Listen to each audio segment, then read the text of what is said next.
So I will say, and I may be the only one willing to admit it, I was kind of bummed when Brett got up to preach because I was actually really looking forward to hearing Taylor, and it stinks that he is not feeling well, but obviously it's good to have them here.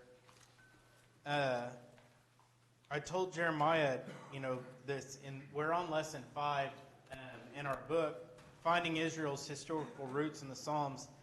And for whatever reason, and it may just be the Psalms in general, this was a difficult lesson for me to try to wrap my head around in the sense of how to, what to talk about, because there's so much to talk about when it comes to Israel's history. And so it was one of those things where I thought maybe we could focus on some of the things that the chart pulls out there on that page 23. But there are some interesting points that go with this idea. It starts off in this class or this book, and it says the book of Psalms is not even remotely a historical book in the sense of being a record of history. It's poetry, yet the history of humanity and particularly of Israel is interwoven in various ways throughout the Psalms. As one commenter has put it, history is the soil in which literature grows. Through the Psalms, I think that most of us, I think what this lesson points out is that without a proper understanding, or at least a general knowledge of what has happened in the history of Israel, there are going to be Psalms that are very difficult to understand, or maybe difficult to comprehend because you don't really know where that's coming from. It would kind of be like telling you tidbits of a story that you've never heard before.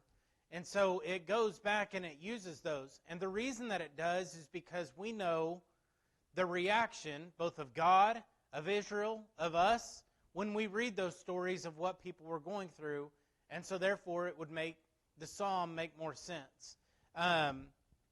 It talks about, it gives this chart, and that's kind of difficult to read, but if you have the book, it's the same one that's on lesson 23. But, one of the things that it also mentioned in this book was there at the top of the middle paragraph, it says, This may be difficult for Western minds in America to fully appreciate.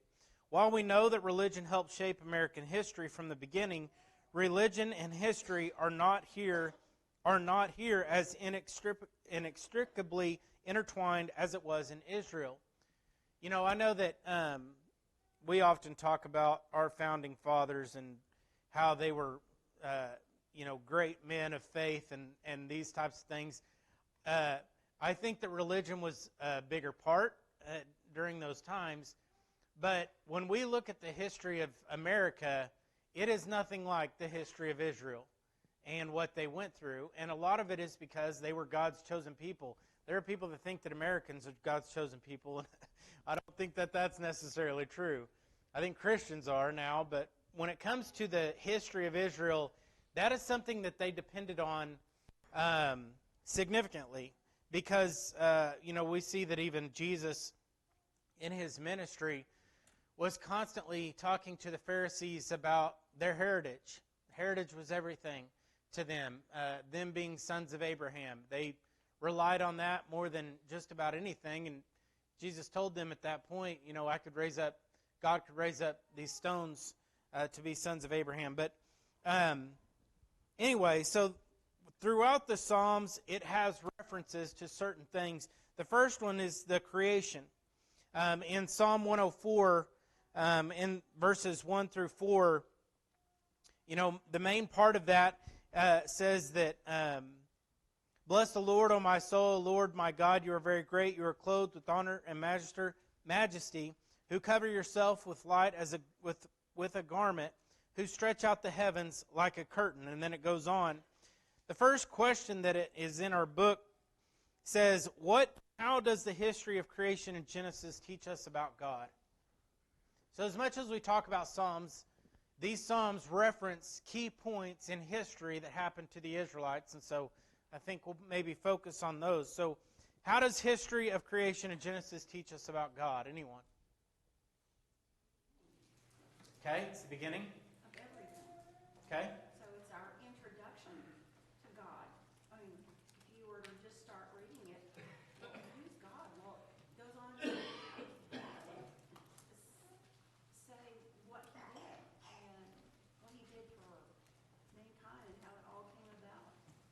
Yeah. gives you a starting point, I think. And a magnificent entry to who God is too. I mean, the power. Yeah. You can't have creation without a creator.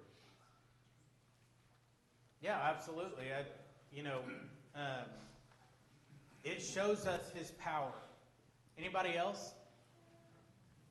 Yeah. Well, I guess he said it. The power of His Word. There's order to His creation. You know, He leaves evidence, and you can relate His creation of human mankind to His also creation of the church and how we worship Him. Okay. I think there are people that can take creation or nature too far in the sense of getting to a point of, worshiping nature. That there is something spiritual within the elements that God has given us, trees and water, and they get into almost a spiritual mindset. And I think that, obviously it's not what the Bible teaches, that there's a purpose for them. But I think about when I was thinking of this, in the Psalms, the writers talk about and praise God for His creation and what He's done. But I think compared to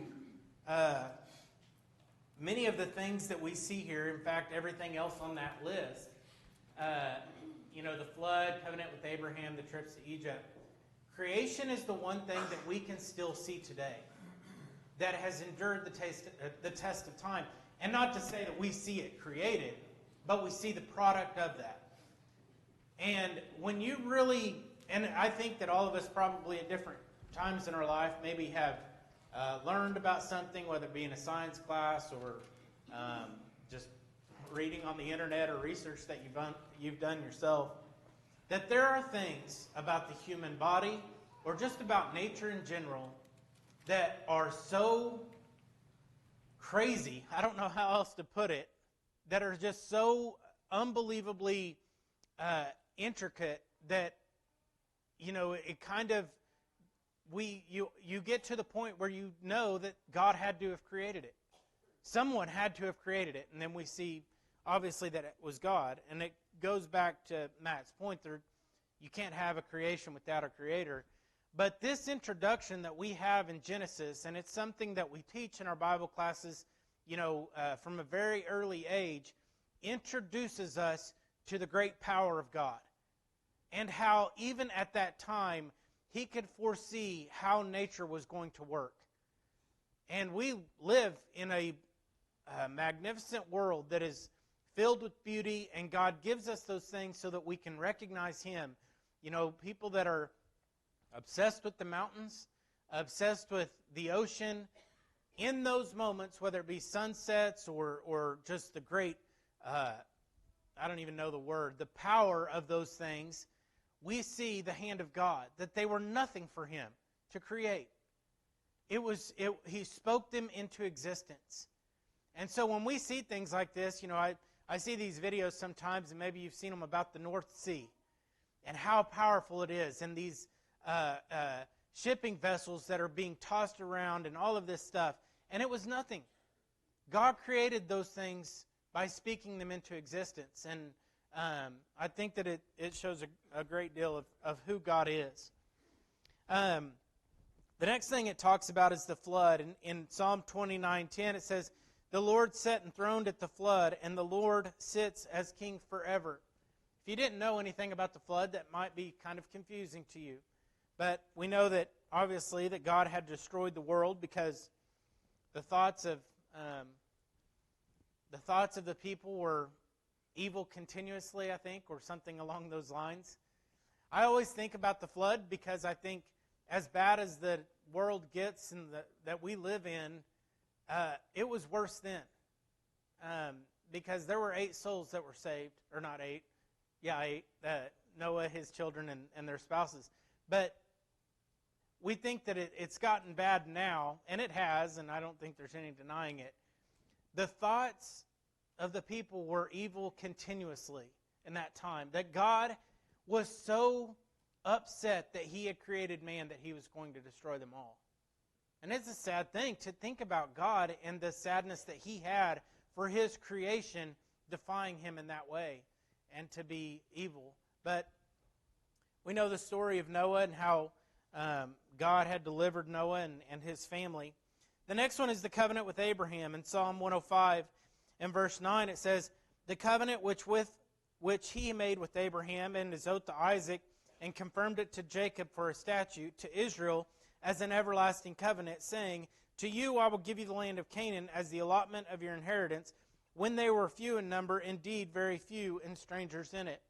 This is a pretty detailed account in Psalms about, the covenant with Abraham. It's not as vague as some of the other references that are brought up in Psalms. But the covenant with Abraham, and then it, goes into the trip, Joseph's trip to Egypt, Joseph's imprisonment. It says they hurt his feet with fetters, he was laid in irons. And we know the story of Joseph. And I think that of all the stories in the Old Testament, especially for young people, that I would say meant the most to me is the story of Joseph. Especially when he was encountered with Potiphar's wife and knew that he had a decision to make, whether he was going to sin against God and lay with Potiphar's wife, or whether or not he was going to stand true in the penalty that he paid for that. I have thought so many times, if that was to happen today, how we would feel that Joseph would be fully justified in pressing charges against Potiphar, against his wife, because he was wronged. And we go through this mindset of the rights that we have in this country and how we shouldn't be wronged and all of this stuff. And Joseph took it on the chin. He denied it because it wasn't true. He said this isn't true, but he was sent to prison. And this was someone that had raised or had been, went through the ranks and raised to a position of being second in Potiphar's household. And Potiphar was a very wealthy man. And he went up the ranks and he had become second in command. And it was because of his wife that he was eventually thrown in jail. And then the story of jail. That's, Joseph couldn't get a break for so long. I think about the baker and the butler, and he, predicts their dream, and he says, "Don't forget me." And he gets out and he forgets about him. And how we would think, I could see Joseph has every right to be very upset with that man. And he endured his time, and eventually, God's will was done. The story, that Pharaoh had a dream, and was it the baker or the butler? Which one died? The baker died. So the butler remembered, and he said, "You know what? I remember a guy in jail that you imprisoned me with, and he can tell you the source of this dream." And then, Joseph's deliverance and exaltation in Psalm 105. It says, the king sent, talking about Pharaoh, and released him. The ruler of the people let him go free. He made him lord of his house and ruler of all his possessions, to bind his princes at his pleasure and teach his elders wisdom. So Joseph is a story of someone that was loved. He was favored by his father, had a great deal with his father, but his brothers hated him. He goes through all of this turmoil and then ends up in Egypt. And we know that, he becomes Pharaoh's second hand, to where he had a lot of authority. And because of the authority that he had given to him by Pharaoh, he was able to provide for his family. I know I could go on these rabbit holes of Joseph, but even the story of how when his brothers came and how he loved them and he forgave them for what they had done. They sold him into slavery, his own brothers, because they were jealous of him. And he had all the power to do anything he wanted, and he forgave them. There's a lot of lessons with Joseph that we can learn. There's a lot of lessons in the Old Testament, as we'll see. Yeah. And the Old Testament is so beautiful because it's so black and white in obey God, do His commandments, do what's right, be blessed. And I don't mean physically blessed. If we obey God now, we may not be blessed on this earth, but we are blessed, with eternal heaven. But the Old Testament, all through it, obey God, you're going to be blessed. disobey God, you're not. Yeah. You know. Yeah, and we have a great advantage of knowing the end of the story with some of these people, and I've often thought if I could read the story of Joseph from the beginning without knowing how it ended, what my reaction would be through that story. I don't remember how old I was when I learned that. And so we have the end, and we know kind of how Joseph is, and all the stories in the Old Testament, the Israelites, if you put yourself in the position of being in Egypt and being slaves for years and years and years and not thinking that there was ever going to be any type of delivery from Egypt, what would our reactions be? When we read the Old Testament, really when we read anything in the Bible, but the stories of the Old Testament, and I say we, and I shouldn't say we because I don't know anybody else's heart, I should say myself, have fallen into the trap oftentimes of being very impatient with the Israelites. I get very upset with how do they not see this? How do they not know that God is in control? And yet in my life, I think that I need to control everything that's going on, that I can somehow make everything better myself instead of putting certain things in God's hands. And so there is a purpose for the Old Testament that is so important for us to learn about the nature of God, how He loves His people, how He is always wanting to take care of them, His patience for them, and He's telling us, that is you now. You are my people. You are my children. I will take care of you. So any impatience that we have towards the Israelites should be directed at us in our own lives. Anybody have anything? I know this is kind of difficult because we're talking about Psalms, and in these Psalms it's referencing these great events. But the other one that it talks about is the famine in Egypt in 105:16. Moreover, he called for a famine. In Psalm 105 has a lot of this history of the Israelites in Egypt. He called for a famine in the land. He destroyed all provision of bread. In verse 25, he turned their heart to hate his people, to deal craftily with his servants. And then in Psalm 78, in verse 12, it says, marvelous things he did in the sight of their fathers in the land of Egypt in the field of Zoan. And then in verse 43 and 51, it talks about the plagues that were sent upon the Egyptians and upon the Israelites, or while they were in captivity, the things that happened to make them realize who God was. The question number 2 says, what does the history of the Exodus from Egypt teach us about God? Everything, when it talks about the Exodus, it's talking about the Israelites, leaving Egypt. But in that time frame, from the time of the plagues to the time that they left, what does that teach us about God?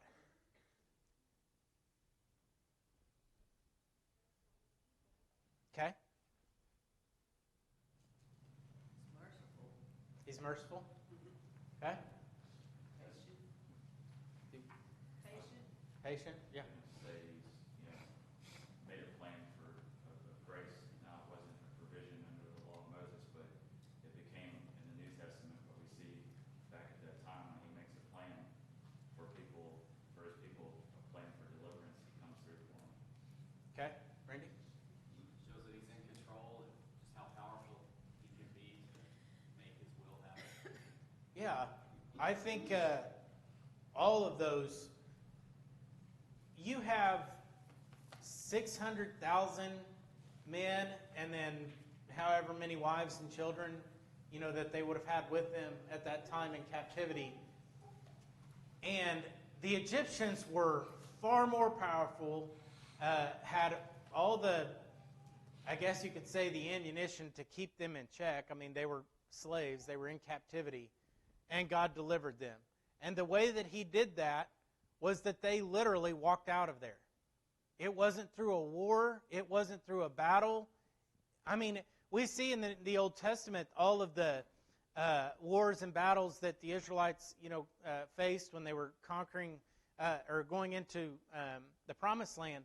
But God, in His excellence, was able to deliver well over 1 million people out of captivity without any harm being done to them. With no, I can't fully grasp the, I guess, how powerful that is. That He could create an environment for them, and it was their choice. He said, let my people go, multiple times. We could do this the easy way or the hard way, and He went through multiple steps of doing it the hard way, not to mention, the plagues, seeing the plagues. I can't imagine witnessing what occurred then. The smell of, the water being turned to blood, the locusts, the frogs, all of those things. There's been pictures, there's been movies and things that have kind of portrayed it, and I think that it helps us get a visual. But even then, I don't think we can fully grasp how catastrophic this would have been. And so He says, every time a plague comes, okay, I've changed my mind. Moses, come back in. I'll let them go. The plague gets taken away, and He says, I changed my mind. I want them to stay. And it wasn't until what? Bo, before we go. I was going to say that, all the stuff that you're talking about, delivering them out of Egypt without a war, taking all of their goods, all their silver, gold, decimating their Egyptian army as they're trying to chase after them. All that is pointing out God's power, and for them to remember putting it in a psalm. But, going back to my lesson on Psalm 150 and verse 2, where, the result of that is to praise Him because of all these things that He's done. I mean, this power, this great, mighty works, called to remember that, and then to praise Him for it, and remember all the things that He did for you. Yeah. That's significant throughout the Psalms of them remembering these times and praising God. So yes. No, you're good. Well, I saw in that question too that His promise to Abraham, that He'd make him a great nation. And this, in His providence, He did it. Yeah, and one of the most difficult things I think that for us is that Abraham was promised something that he never got to see. And, we know that God fulfilled his promise to Abraham, but it took a lot longer than I think most people would have expected if you were to write it down yourself. So in the plagues, what was the final plague? What was the one that finally sent Pharaoh over the edge, and he said, I can't do this anymore? What was it? Okay.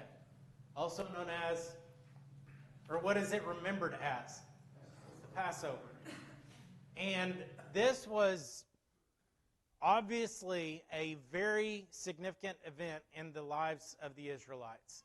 So much so that it was a feast that they were commanded to remember, that they remembered this time, that when the angel of the Lord passed over these houses and the blood of the lamb was not, posted on the doorposts and on the beams, that God would kill the firstborn child. That was something that I don't think that any of them probably ever forgot. And it was talked about because it had to be remembered. All of the history of the Israelites was passed down from generation to generation so that they could remember.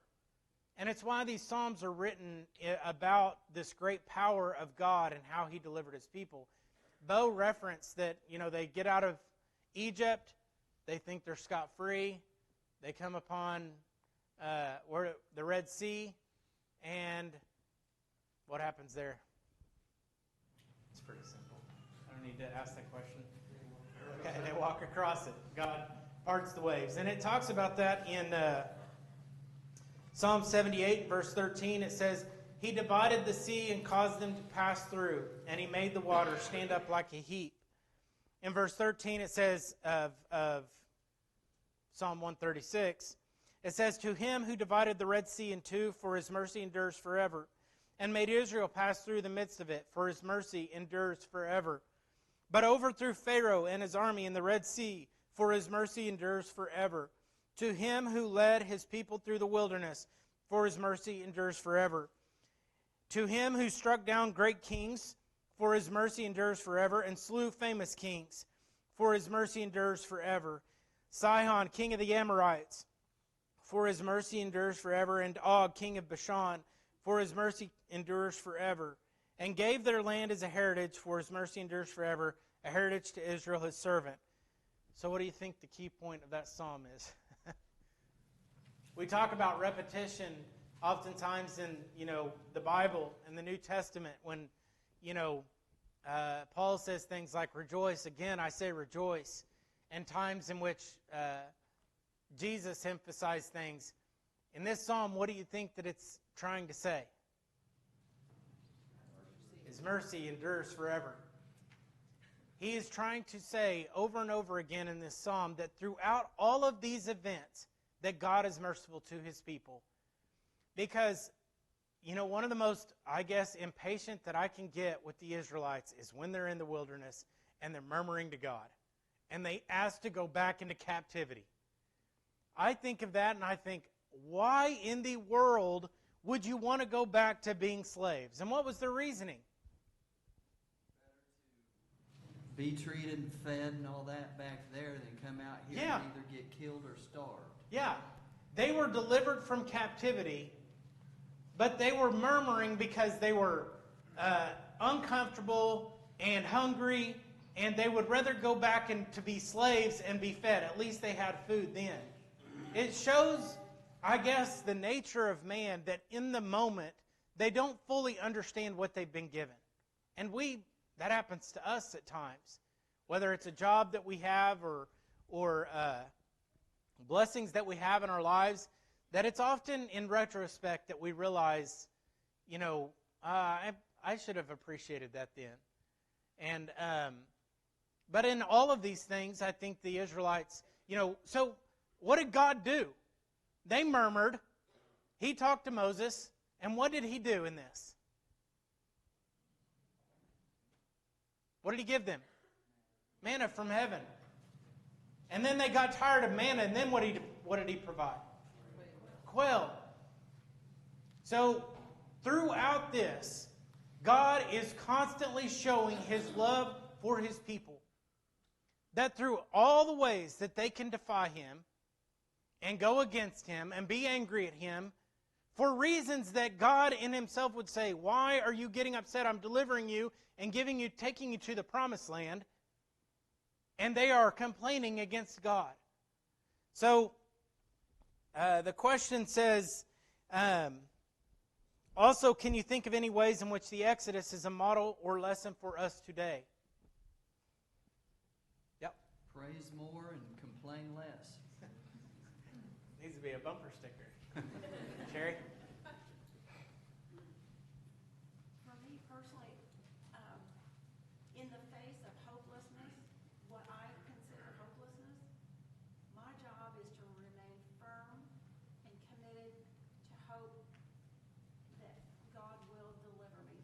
No matter what my carnal body says or what is around me, I can remain faithful and calm and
Bo? Psalm 1 and verse 6, where it says that the Lord knows the way of the righteous. We talked about this on Wednesday very quickly, but that God has set the path. He knows the way to get to Him and has given it to us. And all we have to do is follow, just like all they had to do is follow the path through the Red Sea. Yeah. I mean, you could deviate from that and still get to the other side. Yeah, I would like to think that if I was in the Israelites' camp walking through the wilderness that I wouldn't murmur.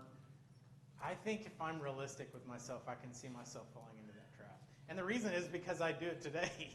I mean, I may not murmur for manna or because I'm tired of manna, but, you know, I get upset about petty things when God has given me so many blessings. You know, I mean, I complain because my truck that I drive isn't, you know, running as well as I wish it could. And I'm forgetting about the fact that I have a vehicle to drive, a dependable vehicle, you know. And so I think in all of these things we can relate.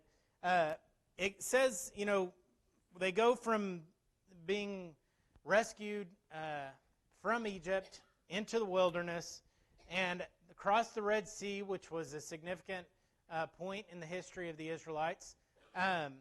Something that's talked about often when God parted the sea, because who followed after them at that time? The Egyptians. Pharaoh sees all of these firstborn children killed. He finally says, you can go. And they go, and he has buyer's regret. Or seller's regret, I guess. I don't know what the... And he says, all right, let's attack. We got to go get them back. I think, you know, the economy of Egypt and how much they depended on the Israelites, this was a significant move in the history of Egypt. And so he chases after them, and obviously we know the story that, you know, they followed into the Red Sea and God swallowed them up.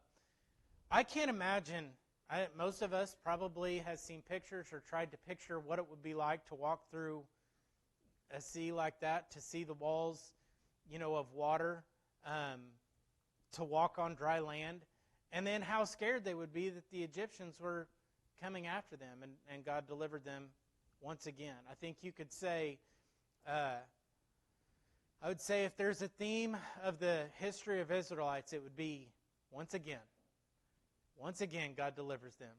Once again, they murmur and they go against the will of God. Once again, God punishes them.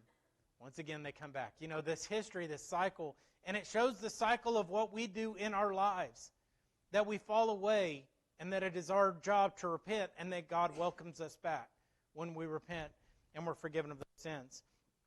It talks about, question 3 says, Mount Sinai is a place on the southern Sinai Peninsula in the present-day Egypt. But when you think of this place, what are some thoughts that first rush to your mind? First rush to your mind. What do you think about when you think of Mount Sinai? What's that? The Ten Commandments? Which was a pretty important milestone in the history of the Israelites. What's Mount Sinai also called, sometimes referenced? Mount Horeb. And what else happened on Mount Horeb? The burning bush. So Moses and Mount Sinai have a history. He traveled. God had, you know, in Exodus 19, you know, kind of from 19 on, chapter 20, and so on. Moses was told by God to go up to Mount Sinai, and that he would tell him, you know, the things that he needed to echo to the Israelites. When Moses, yeah. Did you have something, Scott? Well, When just within 40 days, I think it was 40, they weren't patient enough to wait around. Yeah, well, yeah, that's You where I know, was getting to, is okay. that when Moses came down from the mountain, what did he see? Yeah. I have never understood how they could be delivered and that within 40 days they could have a golden calf built and already started worshiping it. It is, I think, for me, it shows the impatience of man, sometimes because, God has told them that he's going to deliver them. But also, I can't imagine the frustration that Moses had, because it was a difficult job to lead this many people. A job that he said, I don't really even necessarily want. But he did it. He comes down from the mountain and they're worshiping a calf. And of course, Aaron's like,